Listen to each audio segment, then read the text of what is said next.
పసుముహూర్తం అయిపోయింది కదా! పసుముహూర్తం వీడియో ఎవరైనా చూడకపోతే లింక్ ఇక్కడ ఇస్తాను. క్లిక్ చేసి అయితే చూడండి. ఇంక పసుముహూర్తం అయిపోయిన రోజునే కంపల్సరీ ఆ రోజైతే బంగారం కొనాలంటారనమాట మా సైడ్ అయితే. మేమైతే మెడలోకి పుస్తల తాడు కడతారు కదా రాగాకు అయితే కొన్నాము.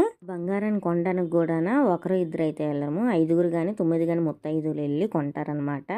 అలా షాప్కి వెళ్ళి కొనుక్కొని తీసుకొచ్చిన తర్వాత విఘ్నేశ్వరుడికి అయితే బియ్యం కట్టాం కదా! అక్కడైతే మనం కొన్ని బంగారాన్ని అయితే పెడతాము. ఉట్టి రాగాకైనా కాదు, ఆ పసుపు కొన్ని రోజు ఏదైనా బంగారం కొనిసి పెట్టాలంటారనేసి మేమైతే అలాగే ఆ రోజు వెళ్ళి ఒక రాగాకైతే కొనుక్కొని అయితే వచ్చాం అనమాట.